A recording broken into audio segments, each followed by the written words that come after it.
कर रहे हैं, ताकि कोई भी जैसे ग्राफिकल रिएक्शन हो या फिर कोई भी चीजें हो तो क्वेश्चन आप लोग अच्छी तरीके से पढ़ पाओ, उसको लिख पाओ। वेलोसिटी, डिस्प्लेसमेंट, ये सब चीजें तो आप लोगों को पता होती है, डायरेक्शन भी होती है, रूल्स एंड रेगुलेशन भी हम लोग पढ़ते हैं, बेसिक चीजें पढ़ते हैं, लेकिन उसके बाद में भी इम्प्लीमेंटेशन कैसा करना, क्योंकि इसके पहले हम लोगों ने बिफोर दिवाली जो है स्केलर और वेक्टर क्वांटिटीज के बारे में एक्सप्लेनेशन दे दिया था। स्केलर और वेक्टर क्वांटिटीज के रूल्स भी बहुत से बच्चे होंगे जिन्होंने देखा होगा। हम लोगों ने लॉ ऑफ पॉलीगॉन पढ़ा, लॉ ऑफ पैरेललोग्राम पढ़ा, उसके बाद में वेक्टर एडिशन किया, एसोसिएटिव प्रॉपर्टी, कम्यूटेटिव प्रॉपर्टी, ये सब प्रॉपर्टीज हम लोगों ने पढ़ी है कि नहीं पढ़ी है?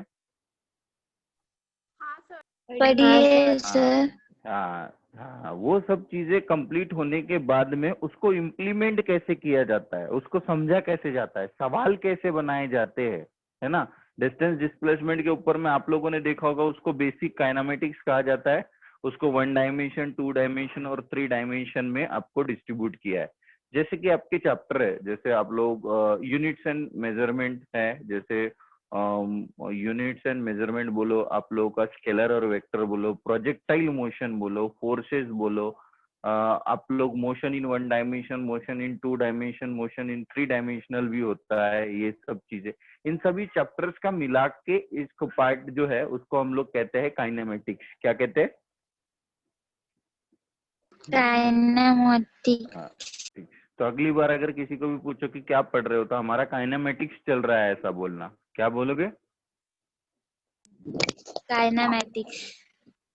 ओके, चलो लिख लिया क्वेश्चन सभी ने? 151। हाँ सर। गुड। अच्छा, किसके बीच में वेरिएशन दिया हुआ है? अब सवाल पूछ रहा हूँ, जिनको समझ में आए क्वेश्चन पढ़ने के बाद में, तो वेरिएशन किसके बीच में है? वेलोसिटी और डिस्प्लेसमेंट में। गुड। वेलोसिटी। अच्छा, वेरिएशन कुछ ऐसा है, वाई एक्सिस पे वेलोसिटी है, एक्स एक्सिस पे डिस्प्लेसमेंट है, और आपको कुछ वैल्यूज दी हुई है। एक को वी नॉट बोला गया है, एक को एक्स नॉट बोला गया है, और इस डायरेक्शन में आपकी वेलोसिटी ट्रेवल हो रही है। बोलो ये स्ट्रेट लाइन इक्वेशन है कि नहीं है?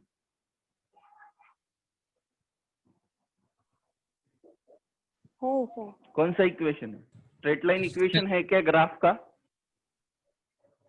हाँ सर। हाँ, स्ट्रेट लाइन इक्वेशन है। एक चीज तो तुम्हारा कंफ्यूजन दूर हो गया। This is a straight line equation, ये आप लोगों को पता है। स्ट्रेट लाइन इक्वेशन कुछ भी हो सकता है, जैसे कभी प्रोपोर्शनलिटी, बस अपने को लाइन जो भी एक्स और वाई एक्सिस के बीच में ड्रॉ की गई है वो एक स्ट्रेट लाइन होनी चाहिए, उसका स्लोप कैसा भी हो। अच्छा, इसका स्लोप कैसा है, पॉजिटिव है कि निगेटिव है? पॉजिटिव। स्लोप कैसा है? पॉजिटिव है। अच्छा, जब तुम स्लोप मेजर करोगे, चलो यहाँ पे अगर हम लोग मान लेते, कुछ वैल्यूज मैं लिखता हूँ, ठीक है, ताकि तुम अच्छी से आइडेंटिफाई कर पाओ। ये 2, 4, 6, 8, और यहाँ कुछ ऐसे ही पॉइंट्स 1, 2, 3, तो यहाँ से जो समझो 2, 4, 6, 8 सेम। अब मेरे को बताओ, इसका स्लोप निकालो और मेरे को स्लोप आइडेंटिफाई करके बताओ, किसी भी 2 पॉइंट के बीच में स्लोप, किसी भी 2 पॉइंट के बीच में स्लोप निकालो और मेरे को बताओ स्लोप का आंसर क्या आता है। स्लोप निकालना तो जानते हो ना? हाँ सर। हाँ, स्लोप कैसे निकाला जाता है, ये सब चीजें की है बेटा, इसलिए आप लोग इसको सही तरीके से करके दिखाओ मेरे को। स्लोप पॉजिटिव है या निगेटिव है?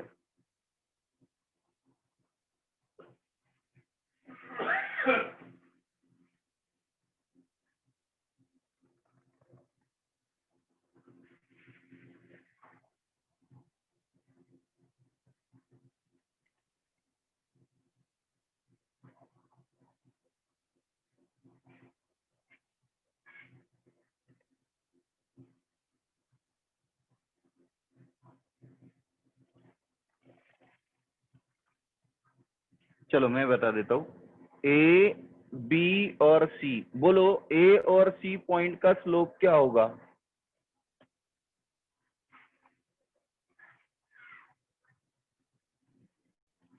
किन दो पॉइंट्स को हम लोग x1 x2 लिखेंगे और किन दो पॉइंट्स को y1 y2 लिखेंगे, y2 x2 y2 लिखेंगे?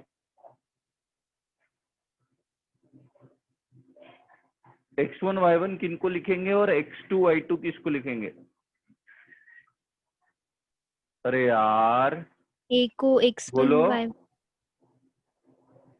C को x2 y2 x2 y2 और A को x1 y1 yes good, x1 y1, क्योंकि हमारा स्लोप जो है वो ऐसा डिक्रीज हो रहा है, और डेफिनेटली x2 y2, ठीक है, ऐसी चीजें लिखी जाती है। सबसे पहले ये बेसिक चीज सबको ही आनी चाहिए कि हमने, अब मेरे को बताओ, अब स्लोप आइडेंटिफाई करने के लिए फॉर्मूला क्या है?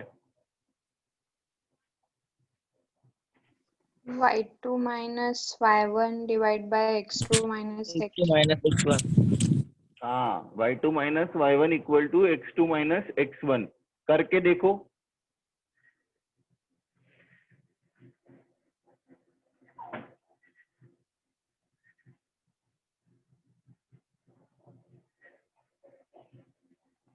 कितना है x2, कितना है?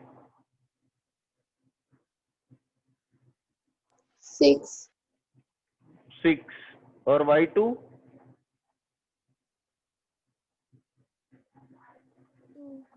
2 2 वैसे ही x1 2 और y1। 6 कंफ्यूजन है किसी को? नहीं सर।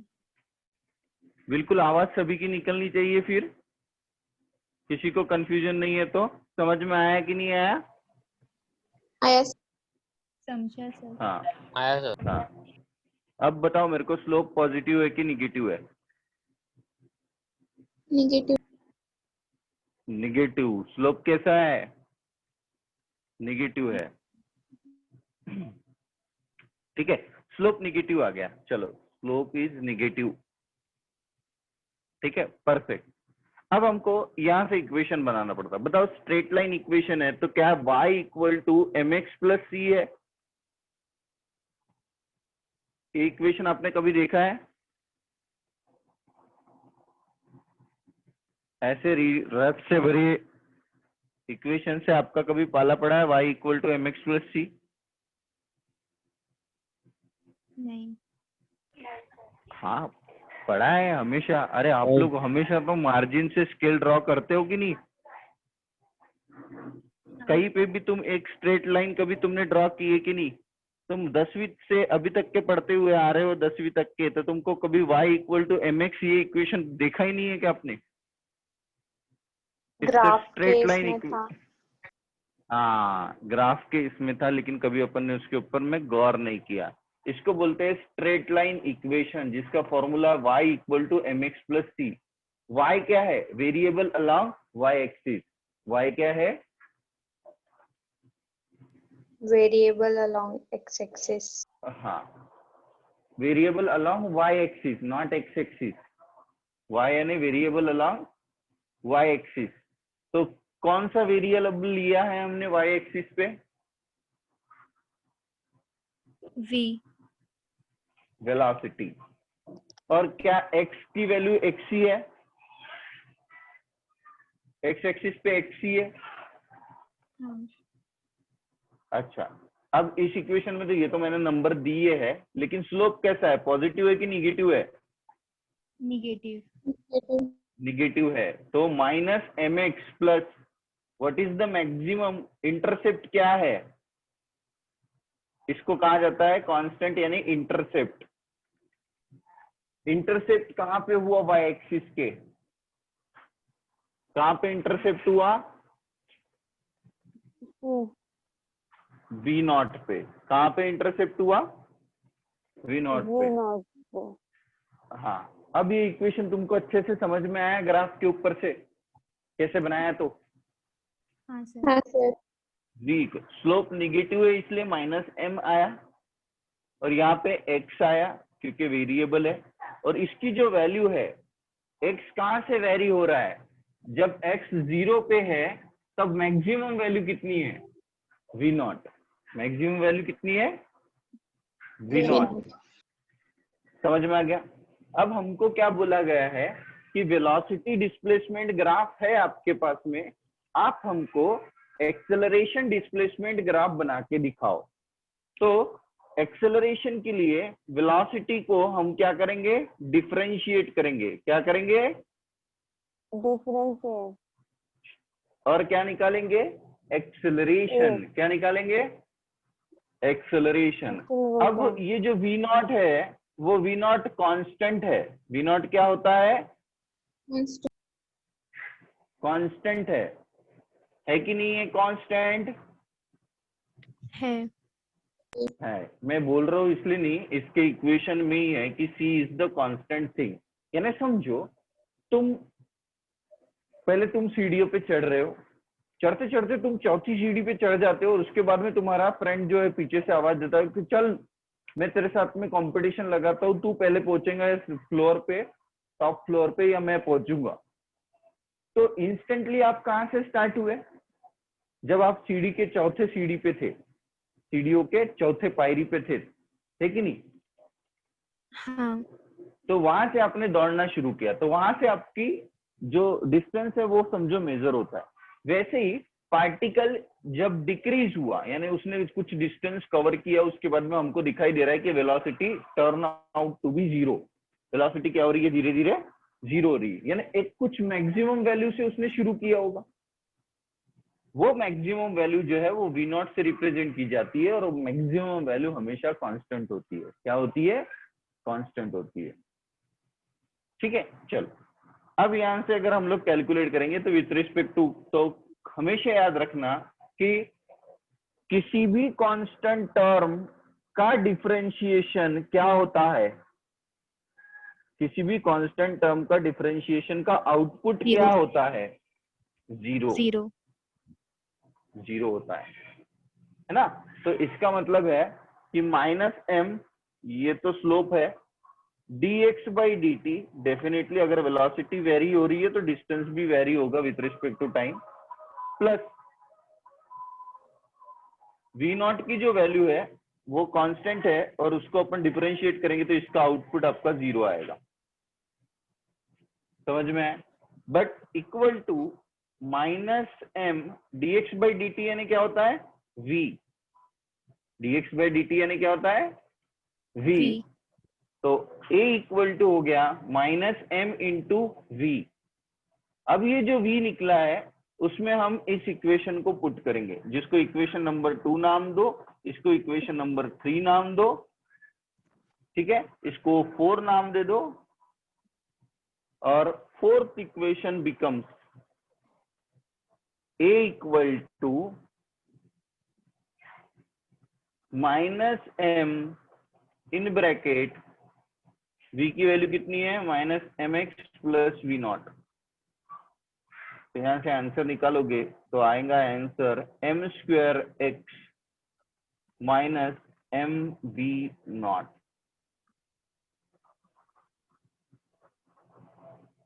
अब बताओ ये भी इक्वेशन कैसा इक्वेशन बना?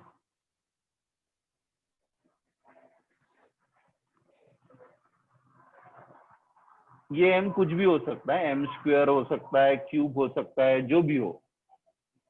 क्या ये इक्वेशन भी तुमको स्ट्रेट लाइन इक्वेशन दिखाई दे रहा है? हाँ। क्या दिखाई दे रहा है, स्ट्रेट लाइन इक्वेशन। यानी अब आप अपने ग्राफ में ऑब्जर्व करो कि अब m स्क्वायर है, यानी जो भी वैल्यू डालोगे आप लोग तो उसका स्लोप हमेशा पॉजिटिव ही आएगा, है ना? निगेटिव वैल्यू भी डालोगे तो भी स्लोप पॉजिटिव आएगा, और पॉजिटिव वैल्यू डालोगे तो भी निगेटिव पॉजिटिव ही स्लोप आएगा। स्लोप कैसा है, पॉजिटिव। स्लोप कैसा है, स्लोप पॉजिटिव है, ठीक है। और इंटरसेप्ट कैसा है, निगेटिव। निगेटिव। लेकिन हाँ इंटरसेप्ट निगेटिव है। हाँ तो इंटरसेप्ट निगेटिव है तो यहाँ होना चाहिए कि यहाँ होना चाहिए, ए पॉइंट पे होना चाहिए कि बी पॉइंट पे होना चाहिए? बी पॉइंट पे। बी पॉइंट पे। बी पॉइंट पे होना चाहिए। और क्या बी पॉइंट पे जाने के वक्त में एक्सेलरेशन जो है वो एक्सेलरेशन आपका पॉजिटिव स्लोप के साथ में 0 हो रहा है? हाँ स्लोप कैसा है? पॉजिटिव है। स्लोप कैसा है?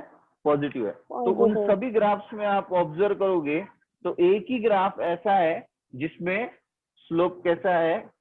पॉजिटिव है। इंटरसेप्ट, हाँ इंटरसेप्ट भले ही लगो तो भी 3 ग्राफ में आप लोगों के निगेटिव है। एक तो ये वाला ग्राफ है जिसमें आपको ऐसा दिया हुआ है, यहाँ पे भी निगेटिव इंटरसेप्ट है। एक दूसरा ग्राफ है जहाँ पे आपको दिखाई दे रहा है कुछ ऐसी चीज, यहाँ पे भी निगेटिव इंटरसेप्ट है बट स्लोप इज निगेटिव। यहाँ स्लोप कैसा है? निगेटिव। यहाँ स्लोप कैसा है? पॉजिटिव। यहाँ Positive. स्लोप कैसा है? कांस्टेंट। Negative. 0 भी बोल सकते हो। समझ में आया? हाँ सर। तो इस तरीके से क्वेश्चन को आइडेंटिफाई, तो तुम्हारा ऑप्शन क्या है? ए। ए। जो भी होगा, ए बी सी डी जो भी होगा, ए है क्या ऑप्शन? हाँ सर। सर अब लॉजिक समझ में आया तुमको कि क्वेश्चंस किस तरीके से पढ़ना चाहिए? इस तरीके के क्वेश्चन ही तुमको ऑब्जेक्टिव्स में पूछे जाएंगे, चाहे तुम्हारा स्टेट बोर्ड हो। स्टेट बोर्ड में कभी कभी इस लेवल का क्वेश्चन पूछा जाता है। हार्डली अभी आप लोगों को बड़े डिफिकल्ट लग रहे हैं क्वेश्चन, में भी हो सकता है कुछ लोगों को ऐसा लग रहा है कि यार थोड़ा फिजिक्स सर के ऊपर से जाने की कोशिश कर रहा है। This is not the sir के ऊपर से जाने वाली कोशिश। ये कोशिश किसकी है कि मैं आपको उन चीजों से रूबरू करा रहा हूँ जो चीजें आगे चल के क्या होने वाली है, आपको फेस करनी है। अब जब भी अपनी एग्जामिनेशन में जाओगे आपको ऐसी चीजें दिखाई देंगी, तो आपको ग्राफ के ऊपर से, अगर स्ट्रेट लाइन इक्वेशन है तो एटलीस्ट स्ट्रेट लाइन किसी भी फैक्टर में हो, है ना, कोई भी इक्वेशन में हो, तो उस इक्वेशन में आपको उसका इक्वेशन बनाते आना चाहिए, इंटरसेप्ट बनाते आना चाहिए, और उसके ऊपर से हमको ग्राफ जो है वो आइडेंटिफाई करते आना चाहिए। समझ में आ गया? चलो उतार लो ये। हो गया हो गया सर। हो गया, ओके चलो।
अब एक दूसरी क्वेश्चंस होते हैं, जैसे कि देखो एक पार्टिकल है, ऐसा सवाल है, सवाल को एक्सप्लेन करूंगा और फिर इसके पीछे क्या रीजन है वो बताऊंगा। एक पार्टिकल है जो मूव हो रहा है विथ कांस्टेंट वेलोसिटी। किस वेलोसिटी से मूव हो रहा है? Constant velocity. कांस्टेंट वेलोसिटी से अगर मूव हो रहा है तो dv बाई dt की वैल्यू क्या आ जाएगी?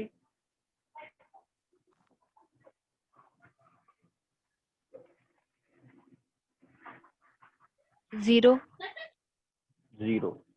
dv बाई dt की वैल्यू क्या आ जाएगी? 0 आती जाएगी। ठीक है, ट्राई करते चलो, ठीक है, ताकि तुम लोगों को आंसर आ जाए। हाँ, अब सेकंड पार्टिकल है वो भी सेम पॉइंट से स्टार्ट हो रहा है, बट वो मूव हो रहा है विथ कांस्टेंट एक्सेलरेशन। किससे मूव हो रहा है वो? constant acceleration. Constant acceleration. पहला पार्टिकल कांस्टेंट वेलोसिटी से मूव हो रहा था, दूसरा पार्टिकल कांस्टेंट एक्सेलरेशन से मूव हो रहा है। तो क्या होता है कि पार्टिकल फर्स्ट जो है it is move ahead of a. जो सेकंड पार्टिकल है उसके कंपेरेटिवली पार्टिकल फर्स्ट जो है वो बहुत आगे निकल जाता है, और जो सेकंड पार्टिकल होता है वो थोड़ा सा उसका वेलोसिटी जो है, but he tries to approaches the first one. He try to approaches the first one. तो मैक्सिमम डिस्टेंस कितना कवर करना चाहिए, मैक्सिमम कितना डिस्टेंस कवर करेगा सो कि ये दोनों भी क्या हो जाएंगे, एक दूसरे के फिर से बराबर आ जाएंगे। क्या हो जाएगी, ये दोनों एक दूसरे से फिर से बराबर आ जाएगा। समझ में आ गया? अब ये पार्टिकल आगे क्यों गया होगा, इन दोनों के बीच में मैक्सिमम सेपरेशन कितना होना चाहिए, ये चीज जो है वो हम लोग यहाँ पे आइडेंटिफाई करते हैं। पहले क्वेश्चन अच्छी तरीके से समझो ताकि फिर मजा आए फील सॉल्यूशन देखने में। पहले particle is moving with constant velocity, it means it does not have any accelerated motion. वो कांस्टेंट वेलोसिटी के साथ में मूव हो रहा है, यानी समझो उसने अपनी जो मोटर मशीन थी वो समझो एक पर्टिकुलर गियर पे डाल के रख दी और वो कांस्टेंट वेलोसिटी के साथ में मूव हो रहा है। सेकंड जो पार्टिकल है आप लोगों का, उसकी वेलोसिटी कुछ है, अपने को नहीं पता है कि कितनी है, but it is travelling with constant acceleration, और एक्सेलरेशन अगर कांस्टेंट है तो वेलोसिटी वेरी हो सकती है। तो वो चीजें यहाँ पे हमको ऑब्जर्व हो रही है।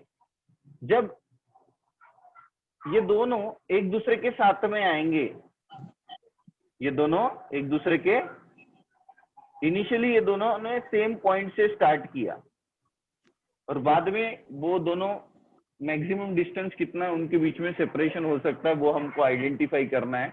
मैक्सिमम से मैक्सिमम सेपरेशन कितना हो सकता है, तो वो चीजें हम लोग यहाँ पे आइडेंटिफाई करेंगे। तो उसके लिए देखो क्या करना पड़ता है। सबसे पहले हमको डिस्प्लेसमेंट के साथ में रिलेशन निकालना है। किसके साथ में रिलेशन निकालना है? डिस्प्लेसमेंट के साथ में। और ये इक्वेशन जो है वो स्ट्रेट लाइन इक्वेशन है। कौन सा इक्वेशन है? Straight line. Straight line equation. ठीक है, समझ में आ गया? अब जब इसको कवर करना है इस डिस्टेंस को, तो डेफिनेटली तो पार्टिकल क्या होगा कि एक सिचुएशन आएगी। तो डिस्प्लेसमेंट इक्वेशन क्या होता है यहाँ पे देखो, x equal to vt, x equal to क्या होता है? vt minus half at square, vt minus half at square.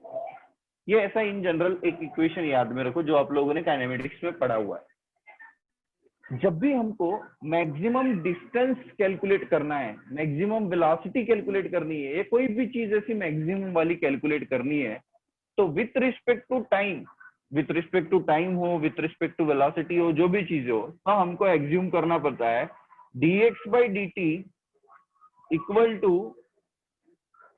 0 होना चाहिए। यानी x क्या हो जाएगा? कांस्टेंट, और इसी को हम लोग कहेंगे मैक्सिमम। इसी को हम लोग क्या कहेंगे? मैक्सिमम। तो किसी भी चीज की मैक्सिमम डिस्टेंस ऑफ सेपरेशन, यानी कहीं अगर आपको पूछा जाए what is the maximum velocity, तो सिंपली जो भी इक्वेशन दिया होगा उस इक्वेशन में विथ रिस्पेक्ट टू x बोलो या विथ रिस्पेक्ट टू t बोलो, sometimes with respect to t हो सकता है, sometimes with respect to x हो सकता है, तो वो क्या होना चाहिए? 0 हो जाना चाहिए। Then you get the interior term becomes maximum. तब इंटीरियर टर्म क्या हो जाएगी आप लोगों की? मैक्सिमम हो जाएगी। कितनी हो जाएगी? मैक्सिमम। समझ में आया? हाँ। अब चलो इस प्रॉब्लम में हम लोग कैलकुलेट करते हैं। जब आप पार्टिकल को ट्रेवल करोगे और यहाँ पे वेलोसिटी आप लोगों को दिखाई दे रही है, तो डिस्प्लेसमेंट का इक्वेशन जो भी रहेगा, ये x इतना डिस्प्लेसमेंट हो जाएगा। पार्टिकल जो है आप लोगों का वो मूव ऑन कर रहा है, it is moving with initial velocity, उसकी v है, टाइम t है, और यहाँ पे -at²। तो हमको क्या करना है, maximum distance of separation find out करना है। Maximum distance of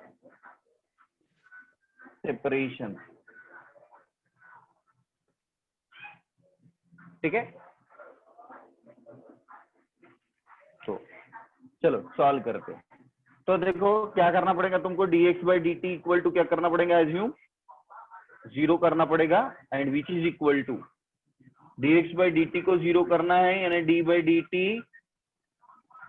vt minus half at, vt minus half at square equal to dv/dt, यानी v तो कांस्टेंट है, dt/dt गेट कैंसल, तो इसका डिफरेंशिएशन आएगा v minus half of a, बाहर t square का डिफरेंशिएशन होगा 2t, टी स्क्वायर का डिफरेंशिएशन कितना होगा, ये पावर की टर्म मैंने तुमको समझाई है 2t। तो आपको यहाँ पे 0 equal to v minus half of a into 2t, ठीक है। Then this 2 get cancel and you get finally 0 equal to v minus at, v minus at। और यहां से अगर आप लोग सॉल्यूशन निकालोगे तो t इक्वल टू आपको मिलेगा v divided by a, t equal to क्या मिलेगा, v डिवाइडेड बाय a। तो इस t की जो वैल्यू है उसको उठाना है आपको और इक्वेशन नंबर 1 में पुट करना है। इसमें पुट करना है इक्वेशन नंबर 1 में, और जो भी सॉल्यूशन आएगा दैट इज योर आंसर।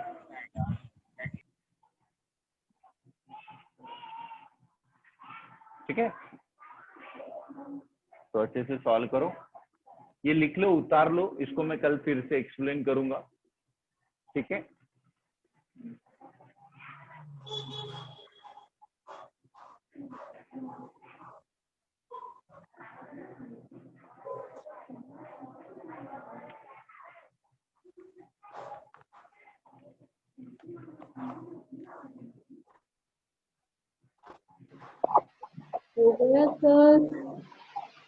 हो गया।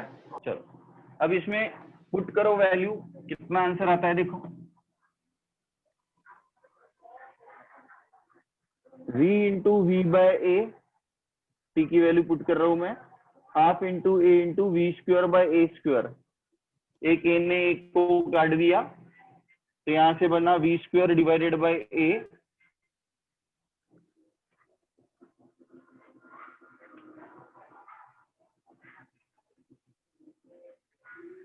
We square divided by a minus v square divided by 2a, और finally you get v square. Sir आप पॉज हो गए। अभी ठीक है, हाँ सर। लिख लो, दिस इज द सॉल्यूशन।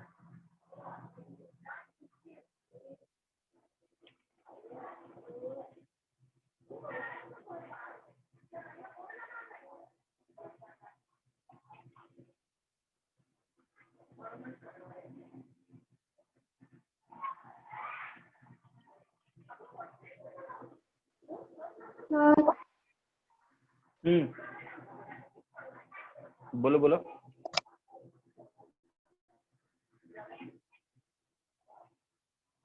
बोलो, काहे दिया परदेश, बोलो।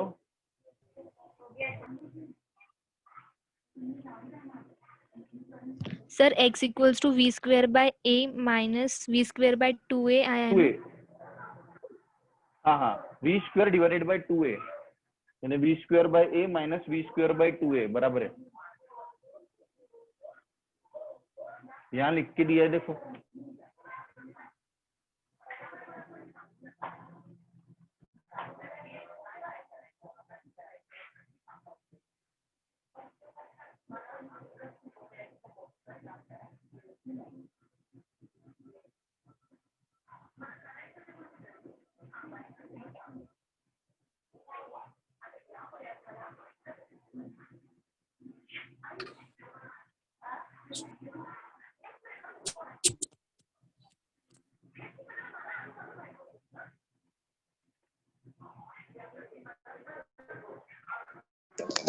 हो गया सर? हाँ हो गया है, चलो आज के लिए इतना काफी है, बाकी हम नेक्स्ट क्लास में देखेंगे।